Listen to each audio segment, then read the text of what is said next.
Welcome back to another Beyond Clean Expert Series. You're watching the Chemical Monitoring Expert Series with our chemical monitoring expert, Alex Hilliker. I'm your host, Bobby Parker. And on today's episode, we are taking a step from the technical and theoretical world of chemical monitoring into the real world. Alex, I'd like to take us on a tour through some departments. I know that you get the benefit of working with real people in the real world about chemical monitoring, and would love to hear your experience and perspective with departments that are implementing this kind of technology. Yeah, thanks, Bobby. We're happy to be at this point in the series where we can talk about the real world, how this is happening in departments across the United States, but also around the globe as well. And what we've done is we've pulled together 3 examples for this episode, one for each of the chemicals that we've been talking about throughout this series. Ethylene oxide, of course, hydrogen peroxide, and parasitic acid. We're going to start with ethylene oxide, which is, I think some people were surprised in our earlier episodes to learn that it's still being used out there. In fact, there's a large hospital that's affiliated with the University of Minnesota that we talked to that's still using ETO on a regular basis. And they recently upgraded their continuous monitoring system for ethylene oxide because they wanted to be focused on that safe and compliant workspace. That was a top priority because of ETO's health concerns. It's a carcinogen, which is well documented.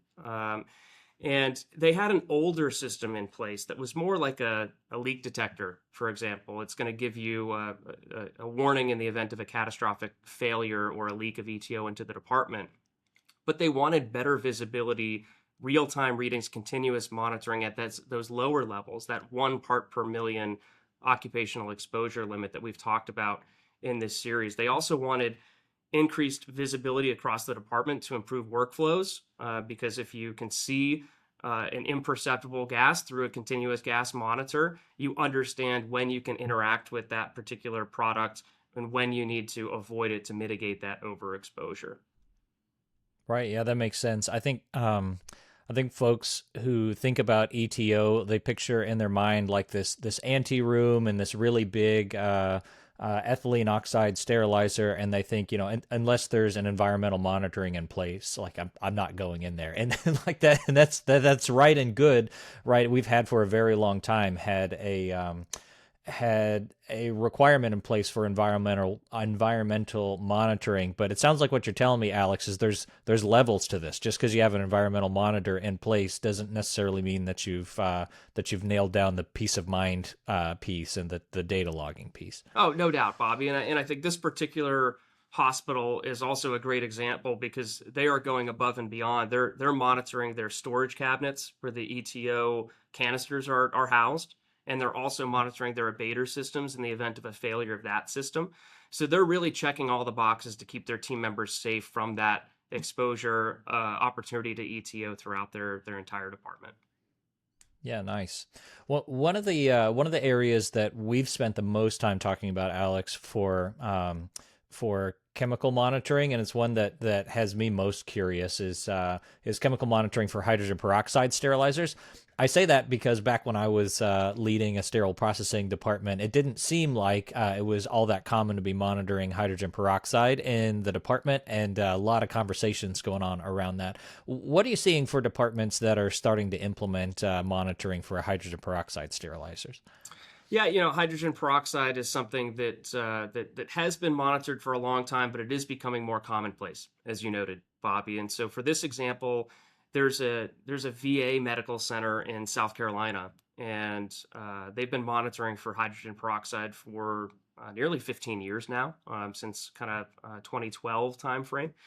And what's interesting about this particular case is some people may be surprised to know that VAs are actually leading the way in terms of chemical vapor monitoring in a lot of ways. The vast majority of VA medical centers around the country are monitoring for hydrogen peroxide and parasitic acid. And so this particular hospital in South Carolina, they understood that it wasn't just about the 8-hour time-weighted average or the permissible exposure limit over the course of their shift. They understand it's also about the acute exposure events, those peak emissions that can occur during routine events like opening the sterilizer door, for example. And we've talked in this series and CE courses and other events that we've done together, Bobby, about documented studies that show that sometimes those levels when you open a door can be 20 parts per million or more, which is far above generally considered safe levels. And this particular hospital realized that if you don't have a sensor and a monitor on top of each machine, you're flying blind and you don't know what those levels are because H2O2 is odorless under those particular levels. Right. It makes me wonder, for a department that goes from not having monitoring to monitoring, do they ever get surprised whenever they see those numbers for the first time? Like, what I mean is, when we recommend a borescope, say for a department, so that they can look inside lumens Sure. of devices, that first week that they get the borescope in the department, a lot of stuff going out for repair, right? Because you've never seen inside there before, Yes. right? You just don't know. Is it kind of the same thing for chemical monitoring sometimes? It can be, yes, Bobby. I like to say when you shine a light on something, you're going to see it. Fortunately for this hospital, they noted when we talked to them that alarms and alerts are actually quite rare, which is a good thing. That's what we want. You don't want your smoke detector in your house going off all the time, of course. But they stress this peace of mind and this confidence that their staff has interacting with their low temperature sterilizers because of that reassurance of the monitor telling them in real time what those concentrations of hydrogen peroxide are in the area. Yeah, yeah. I want to make sure that we circle back one more time to something you said at the beginning when I asked for real world stories. You said around the globe. Any stories from across the pond or what's going on in other countries as well? Yeah, it's interesting, Bobby, because we talk a lot about what's going on in the U.S., but I think it's good to broaden our focus as well to countries like the United Kingdom, and the National Health Service in the U.K. They have a body called the Joint Advisory Group on Gastrointestinal Endoscopy. Nailed it that time. That's a hard one to say. Got it. Having a continuous PAA monitor is a best practice requirement according to that JAG organization. And so this particular hospital that we were working with, this was a recommendation in an audit that they had. It was an audit finding, and so they identified that during the chemical changes for their AERs, their automated endoscope reprocessors, that was a higher risk event of their team members being overexposed acutely to parasitic acid. So they wanted to put that real-time monitoring capability in place so that they could track those short and long-term exposure levels to keep their team members protected and to mitigate that particular exposure event. And I think it's important to say that their SPD leadership noted that PAA was for a long time considered to be sort of less dangerous in quotes than other chemicals. Glutaraldehyde was what PAA largely replaced as a high-level disinfectant, and glutaraldehyde is now banned in the United Kingdom. And people are realizing, just like this hospital realized, that overexposure to parasitic acid can be dangerous in its own right, and it's important to monitor on that continuous and real-time basis.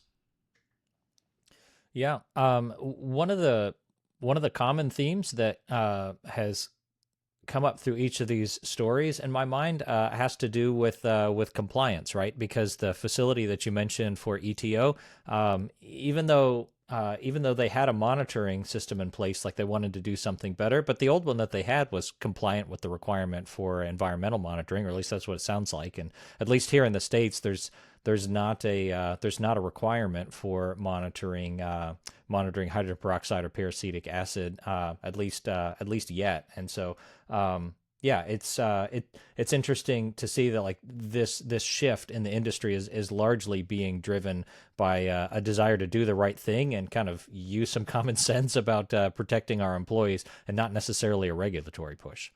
Yeah, you're exactly right, Bobby. It's all about the peace of mind, but also the culture of safety in the department. And continuous monitoring is one way among many to instill that across your team. Well, that's going to do it for today's episode. Thanks for walking us through those, Alex. If you have any further questions around chemical monitoring, I'd encourage you to reach out to Alex directly. We'll be back with you next month, continuing this continuous monitoring series. But until we talk to you again next time, keep fighting dirty.